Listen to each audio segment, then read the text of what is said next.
Morning and welcome to America's Home Cooking. This is the chicken that I had left over that I had roasted with I stuffed them with chickpeas that I had cooked. I thought it was going to come out. It didn't come out as good as I thought it would. Let's just say it wasn't one of my favorite dishes anyway. I am going to tear this chicken up, and I'm thinking about making cream chicken over biscuits for today.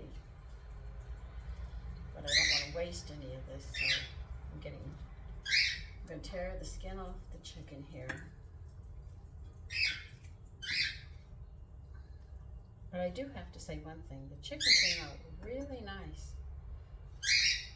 It was just the stuffing. I mean, I've used a lot of different stuffings, but that one didn't take too well. Let's say with my family, it didn't take too well.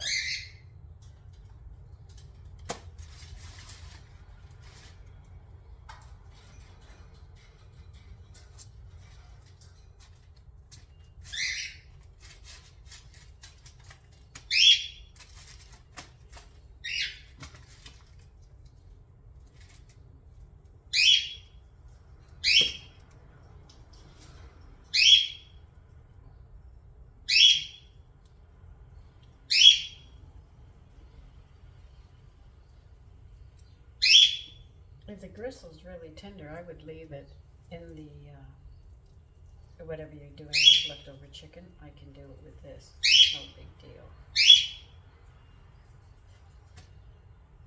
I don't want the skin this time. I usually dice the skin up with it, but not this time.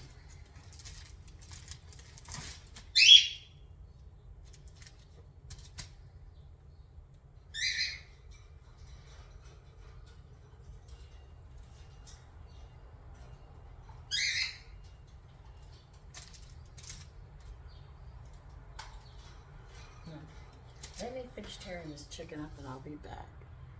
Maybe on a side note, tell you how I kept the chicken from burning on the underneath the skin. You know how it gets real dry under the skin? I just pulled a lot of the skin off here. What you do is you get some butter. I used 4 tablespoons, and then I put seasonings into the butter. What you do is you rip underneath the breastplate, the skin, separate the skin from the breastplate, except down the center. That one you don't, but you'll have 2 openings on either side of separating the skin. You just take your hand in there and separate it. And what you do is you take that butter and you put it in and spread it all in the inside there. And then when you go to put it in the oven, put a little bit of oil, drizzle over the top of your chicken so the skin doesn't burn as well, and you get all these lovely flavors. And as you can see, I had pushed the butter through so you could see all the seasoning that I had pushed into it.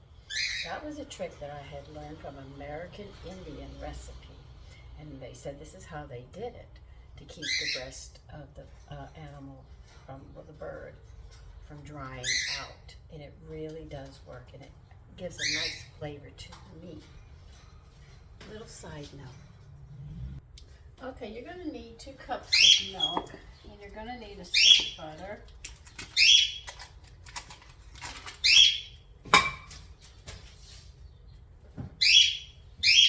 And we're going to add a low flame onto your butter to melt it. Now, the reason I'm not making this more nutritious, the chicken part here, the cream stuff. Excuse me. Excuse me. The cream sauce, we're going to add powdered milk to it, but for the B vitamins, because I'm putting them over biscuits, I'll enrich the biscuits, so I will be getting it. We're just going to go into a different route. I usually make chip beef, but I've decided I'm going to try to make cream chicken. Now hold on, I need to get my powdered milk, my measuring cup.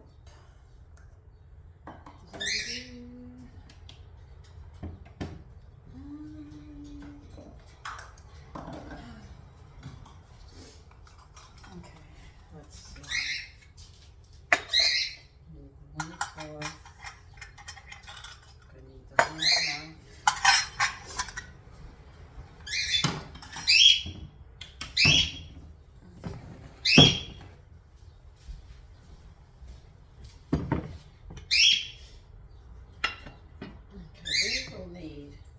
half a cup of flour for the cream sauce. Because you're putting in a half a cup of butter, you have to put an equal amount of flour, and I'm using all-purpose here. And what else? I can get powdered milk.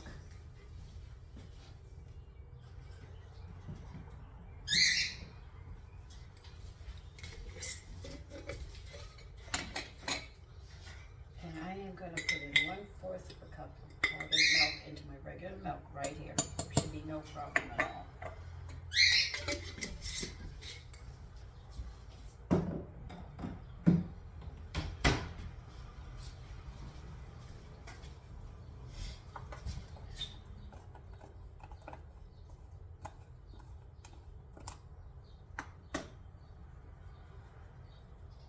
I don't know how much pepper you want. I'm going to put a little extra in.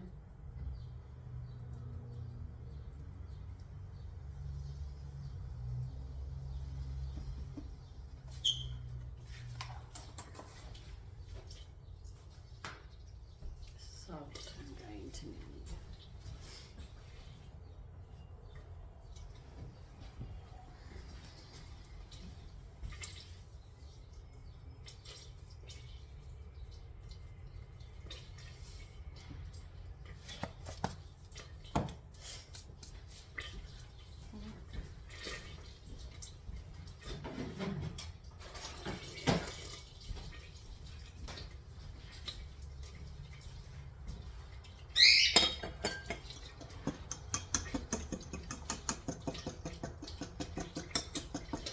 I'm going to put thyme, onion, and garlic powder in this for flavoring. Because I have seasonings already on the chicken because of the way it was done. And you hear that popping on a low flame? That is actually water in the butter.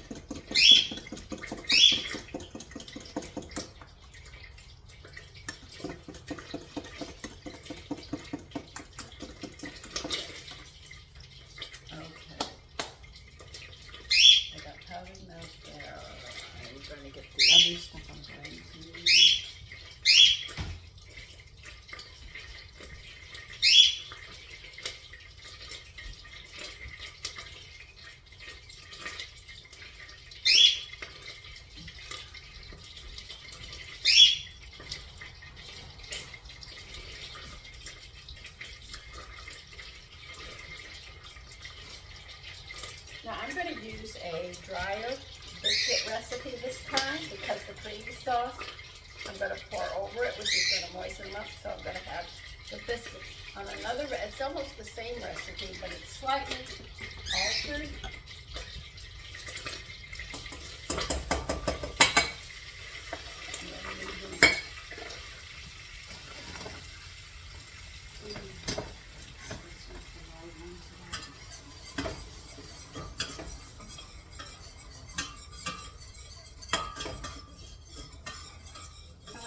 Cream sauce, the flour and the butter. If you use a stick of butter, which is a half a cup, you need a half a cup of flour to 2 cups of milk. And that is the actual recipe for a cream sauce. Okay? And salt and pepper is adjusted to your taste. This is also a basics where you also can make macaroni and cheese, except you take 8 ounces of cheddar cheese. And when the milk is trying to heat up, you put dice the cheese up, grater it, chunk it, break it, whatever, get it in there so it'll melt. And so by the time the milk and flour have gotten thick, you've got that cheese sauce as well. Now what you have to do is cook your macaroni and put it together. You have macaroni and cheese, but this is a very, very basic sauce. And what you're doing now is you want that toasty flavor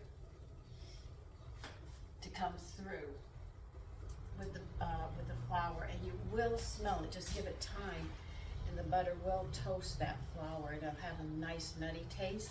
So when you make a dish, you'll have that flavor underneath it. You have children that are picky? Yeah, that's what you gotta do.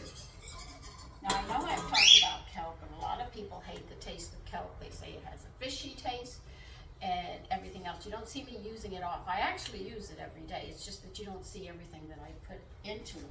But if you have a family that has trouble with kelp, you could sit there and put, if you can't do 50-50, do 3-to-1. Like if you make a, or you put a teaspoon of salt, you can even go thinner than that. But if you get that kelp in there, it helps them.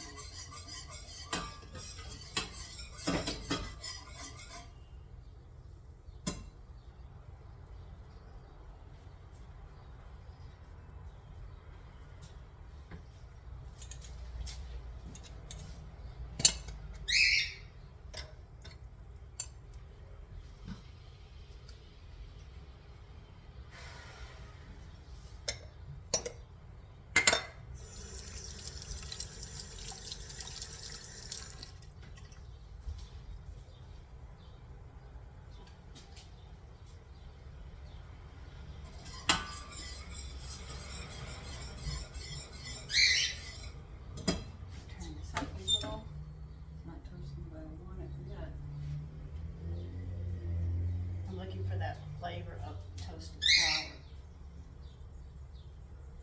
It takes a little bit of time, but it will get done.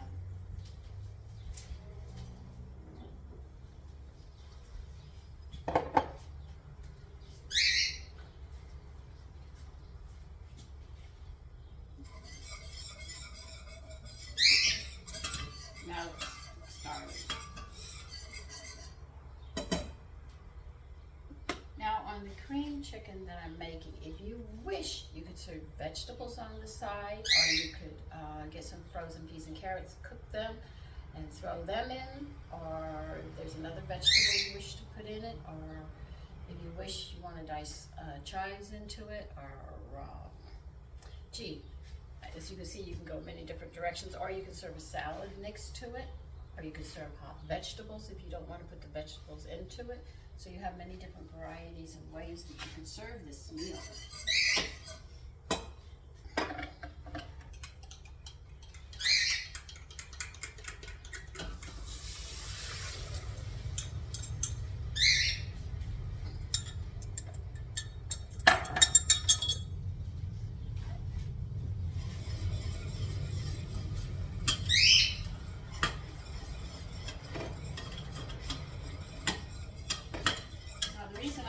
Whisk is they'll keep your gravies and stuff from lumping if you have that kind of problem. A whisk will break it up very easily.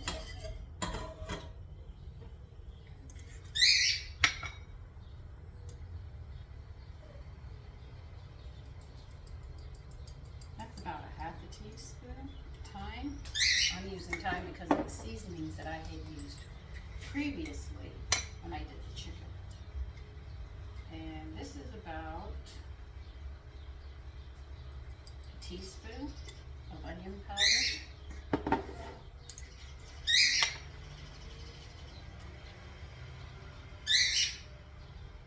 Garlic powder, just about the same amount. And we'll see how this smells and tastes as it thickens up.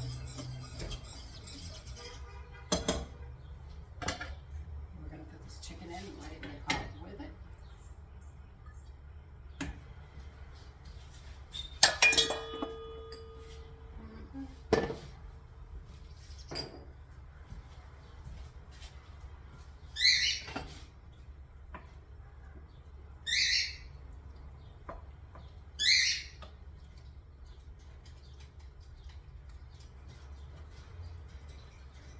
Add a little bit more garlic powder than the onion powder.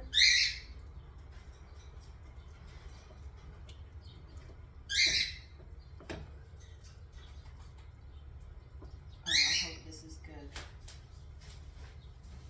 I just don't want to waste this chicken. Then I found out my younger son will be home for lunch.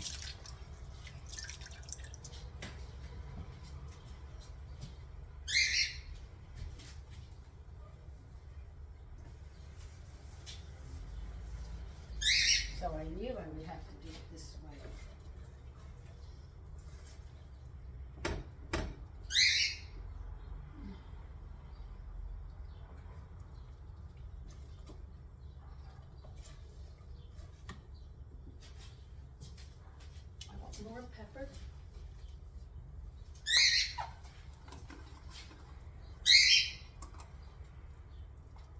adjust your pepper and salt to your taste. I'm not going to tell you how much I put in or not, because that's really difficult in this, because this is a leftover meal that I'm throwing together.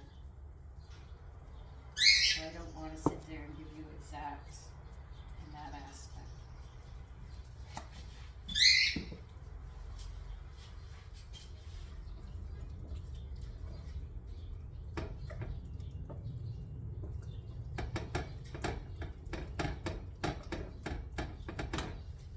Too thick, add extra milk. You'll notice it gets thick, so when you start adding other stuff to it, you have to add more liquid. And what you're doing is adjusting how thick you want it to go over the biscuits or how thin you want it. But I find thick, but not so thick that, you know, it doesn't spread a little bit, but I don't want it runny either.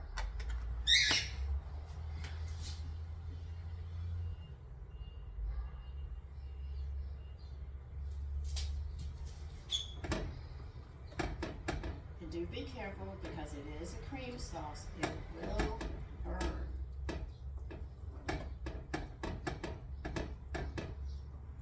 It smells really nice.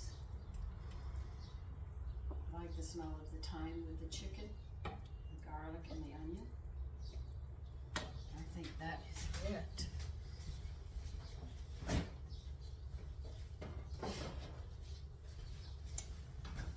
Okay. Yes, I'm going to eat it.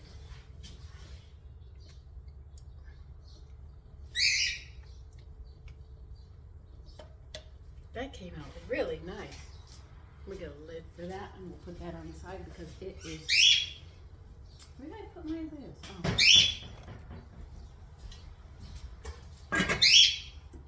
This is done. Okay. Now I have to get my stuff together for the biscuits. Okay, we're ready for the biscuits. Now set your oven at 450.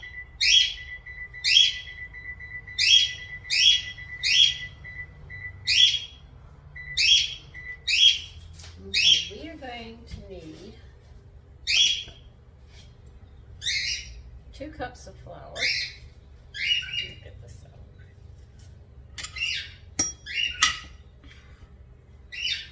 Remember, do not crack your flour. Now, the reason I don't use self-rising flour is because it's very high in salt in this country. They put a lot of salt in there. Now, a lot of people have high blood pressure.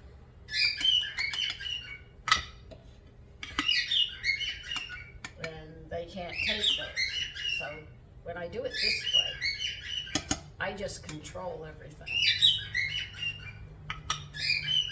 So I'll take all the extra steps to make sure.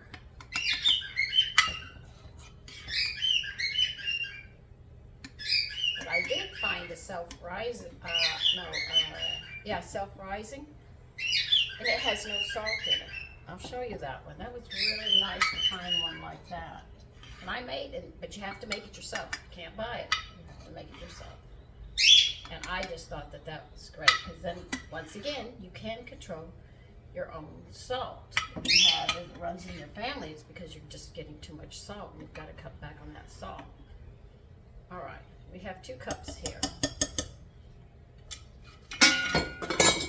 This is all-purpose flour that I'm using. Now, this recipe is different than the other ones I've been using. This one wants 2½ teaspoons of baking powder. And this is mine, the one I made that I told you about.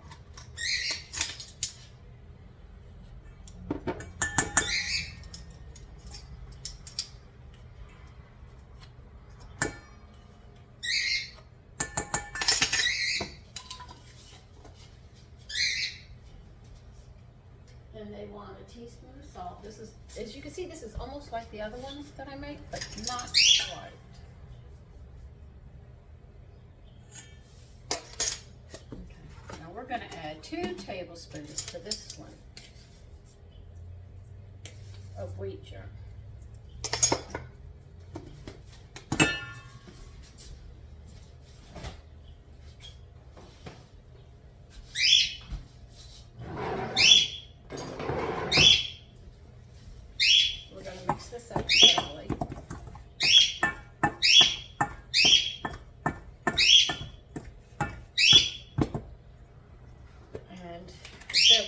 shortening we put in the last ones that I made, we're only going to put 4 tablespoons of shortening in this one.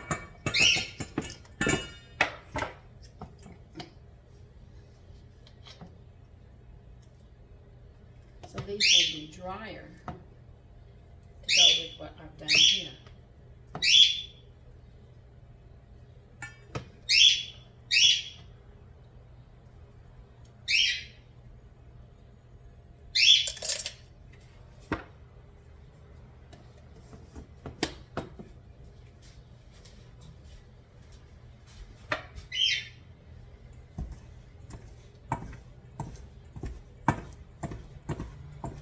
Now, because I added powdered milk into this, I don't have to add powdered milk into this.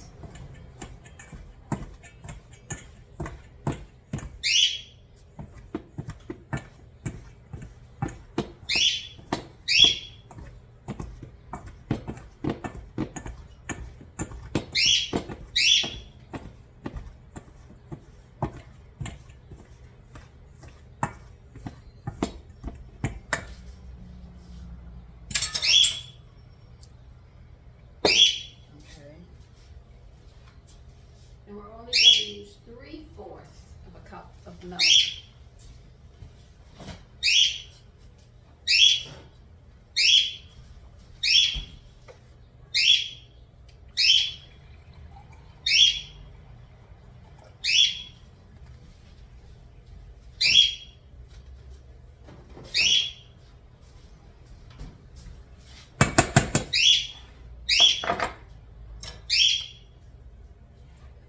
Girlfriend, she bought croutons and she said, I just love these. And I took a look at them and I said to myself, those are not croutons. I know croutons. I make croutons. That is tough pastry cut up and rolled up to give that look that you get. Those are not croutons at all. That is not the recipe for croutons.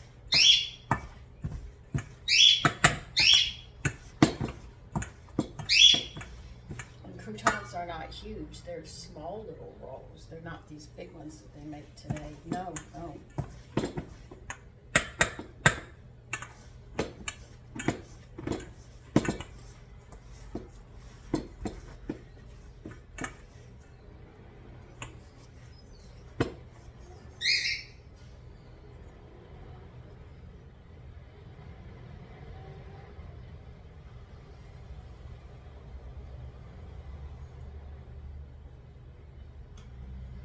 Now you're probably wondering, why did I add an extra tablespoon of wheat germ into this?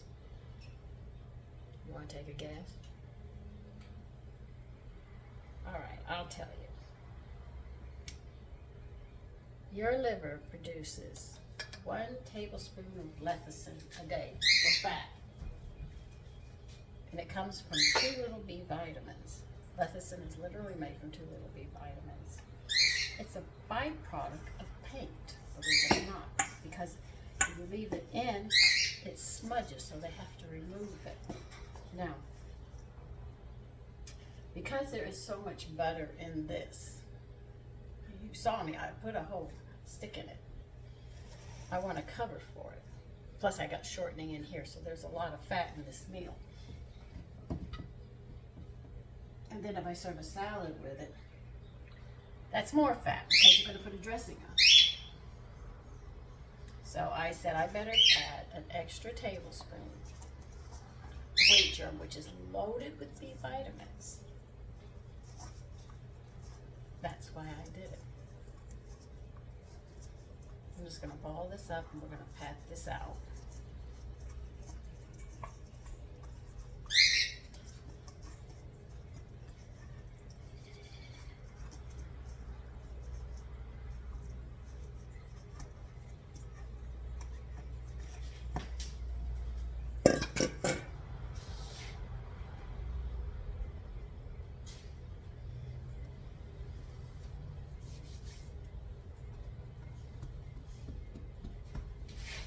You want to pat it out to about 3/4 of an inch.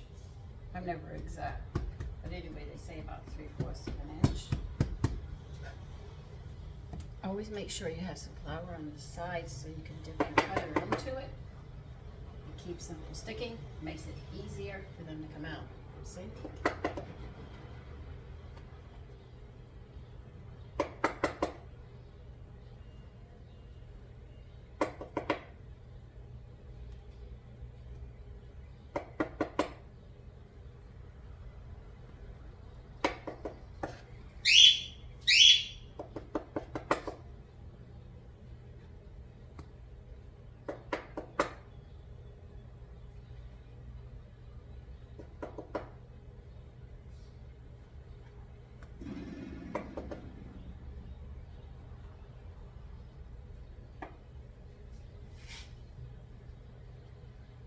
Put them about an inch apart. I don't like packing mine tight.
Itty bitty little one.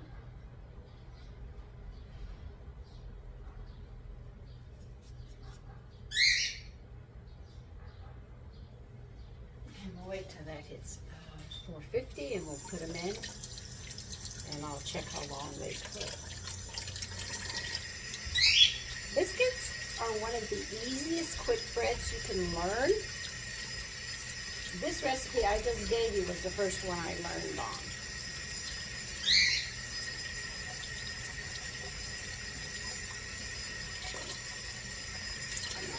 Believe it or not, the hardest thing for me to learn to do was to make a cup of tea and a cup of coffee. Because I don't drink coffee and tea that often, so I didn't even have it till I was 20-something, and my husband made it for me.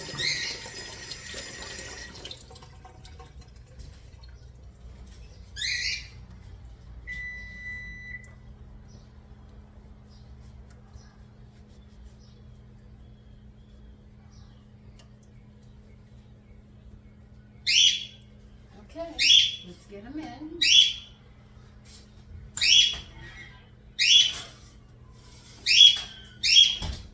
these are going to cook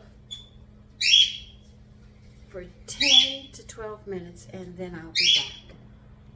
Okay, we're going to take them out now and see how they are.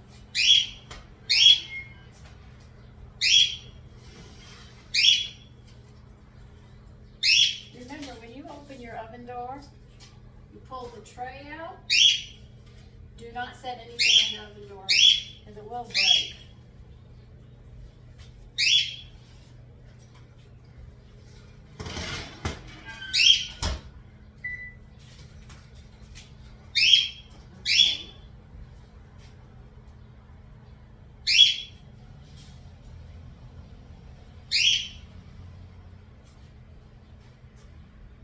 Okay. See how they came out? Very, very nice. Very, very nice.